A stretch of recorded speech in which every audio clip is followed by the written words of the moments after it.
राधा वल्लभ श्री हरिवंश। आज हमारे श्रीमद् भागवत का 51वां पाठ है।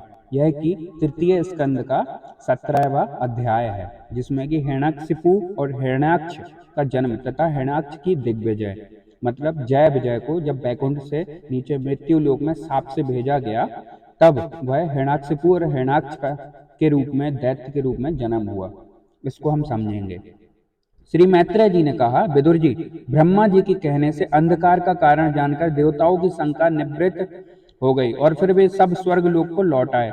इधर दिति को अपने पतिदेव के कथनानुसार पुत्रों की ओर से उपद्रव आदि की आशंका बनी रहती थी। इसलिए जब पूरे 100 वर्ष बीत गए, तब उसी साध्वी ने 2 यमज जुड़वे पुत्र उत्पन्न किए। उनके जन्म लेते समय स्वर्ग, पृथ्वी और अंतरिक्ष में अनेकों उत्पात होने लगे, उनके जिनसे लोग अत्यंत भयभीत हो गए। जहां तहां पृथ्वी और पर्वत कांपने लगे, सब दिशाओं में दाह होने लगा, जगह जगह उल्कापात होने लगा, बिजलियां गिरने लगी, आकाश में अनिष्ट सूचक धूमकेतु उच्छल तारे दिखाई देने लगे, बार बार साए साए करती हुई और बड़े बड़े वृक्षों को उखाड़ती हुई बड़ी विकट और असह्य वायु चलने लगी। उस समय आंधी उसकी सेना और उड़ती हुई धूल ध्वजा के समान जान पड़ती थी। बिजली जोर जोर से चमककर मानो खिलखिल आ रही थी। घटाओं ने ऐसे सघन रूप धारण किए थे कि सूर्य, चंद्र आदि ग्रहों के लुप्त हो जाने से आकाश में गहरा अंधकार छा गया। उस समय कहीं कुछ भी न दिखाई देता। समुद्र दुखी मनुष्य की भांति कोलाहल करने लगा। उसमें ऊंची ऊंची तरंगे उठने लगी और उसके भीतर रहने वाले जीवों में बड़ी हलचल मच गई। नदियों तथा अन्य जलाशयों में भी बड़ी खलबली मच गई और उनके कमल सूख गए। सूर्य और चंद्रमा बार बार ग्रसे जाने लगे तथा उनके चारों ओर अमंगल सूचक मंडल बैठने लगे। बिना बादलों की ही गरजने का शब्द होने लगा तथा गुफाओं में से रथ की घराहट का सा शब्द निकलने लगा। गांवों में गीदड़ और उल्लुओं के भयानक शब्द के साथ ही सियारियां मुख से दहकती हुई आग उगलकर बड़ा अमंगल शब्द करने लगी। जहां तहां कुत्ते अपनी गर्दन ऊपर उठाकर कभी गाने लगते, कभी रोने लगते के समान भांति भांति के शब्द करने लगे। विदुर जी, झुंड के झुंड गधे अपने कठोर खुरों से पृथ्वी खोदते और रेंकने का शब्द करते मतवाले होकर इधर उधर दौड़ने लगे। पक्षी गधों के शब्द से डरकर रोते चिल्लाते अपने घोंसलों से उड़ने लगे। अपनी खिरकों में बंधे हुए वन में चरते हुए गाय बैल आदि पशु डर के मारे मलमूत्र त्यागने लगे। गौएं ऐसे डर गईं कि दोहने पर उनके थनों से खून निकलने लगा। बादल पीप की वर्षा करने लगे। देव मूर्तियों की आंखों से आंसू बहने लगे और आंधी के बिना भी वृक्ष उखड़ उखड़ कर गिरने लगे। शनि, राहु आदि क्रूर ग्रह प्रबल होकर चंद्र, बृहस्पति और सौम्य ग्रहों तथा बहुत से नक्षत्रों को लांघकर वक्र गाति से चलने लगे और तथा आपस में युद्ध करने लगे।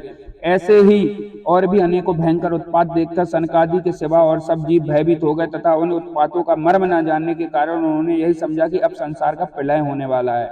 वे दोनों आदि दैत्य जन्म के अनंतर शीघ्र ही अपने फौलाद के समान कठोर शरीरों से बढ़कर वाहन पर्वतों के सुदृढ़ हो गए और तथा उनका पराक्रम भी प्रकट होने लगा। वे इतने ऊंचे थे कि उनके सिर मुकुटों का अग्रभाग स्वर्ग को स्पर्श करता था। उनके विशाल शरीरों से सारी दिशाएं आच्छादित हो गई थीं। उनकी भुजाओं से सोने के बाजूबंद चमक रहे थे। पृथ्वी जो एक एक कदम रखते थे उससे भूकंप होने लगता था तथा जब वे बड़े खड़े होते थे तब उनकी जगमगाती हुई चमकीली गर्दनी से सुशोभित कमर अपने प्रकाश से सूर्य को भी मात करती थी। वे दोनों यमज थे।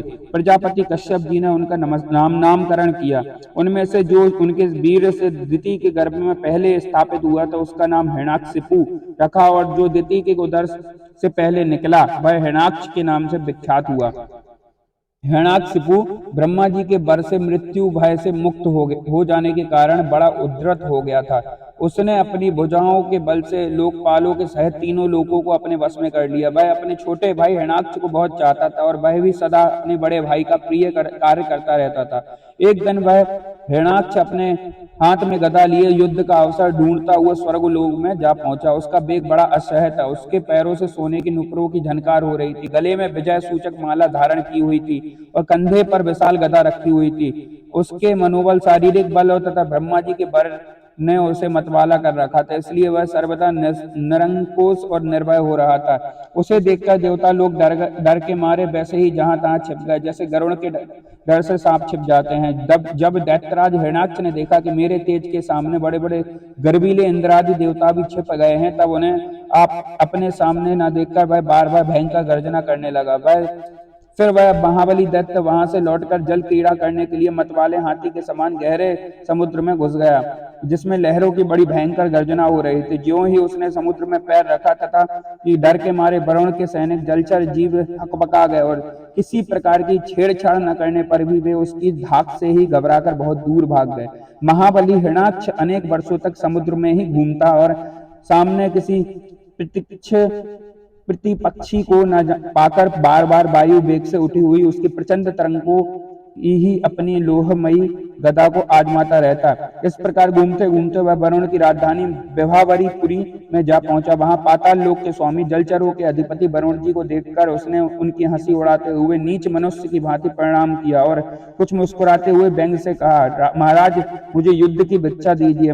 प्रभु आप तो लोकपालक राजा और बड़े कीर्तिशाली हैं। जो लोग अपने को बांका वीर समझते हैं उनके वीर मद को भी आप चूर्ण कर चुके हैं, और पहले एक बार आपने संसार के समस्त दैत्य दानवों को जीतकर राजसूय यज्ञ भी किया था। उस मदोन्मत्त शत्रु के इस प्रकार बहुत उपहास करने से भगवान वरुण को क्रोध तो बहुत आया, किंतु अपने बुद्धि बल से वे उसे पी गए और बदले में उससे कहने लगे, अरे भाई हमें तो अब युद्ध आदि का कोई भी चाव नहीं रह गया है। भगवान पुराण पुरुष के सिवा हमें और कोई ऐसा दिखाई भी नहीं देता जो तुम जैसे रणवीर कुशल वीर को युद्ध को में संतुष्ट कर सके। दैत्यराज तुम उन्हीं के पास जाओ, वे ही तुम्हारी कामना पूर्ण करेंगे। तुम जैसे वीर उन्हीं का गुणगान किया करते हैं, वे बड़े वीर हैं। उनके पास पहुंचते ही तुम्हारी सारी सेख ही पूरी हो जाएगी और तुमको तो से घिरकर वीर सैया पर शयन करोगे।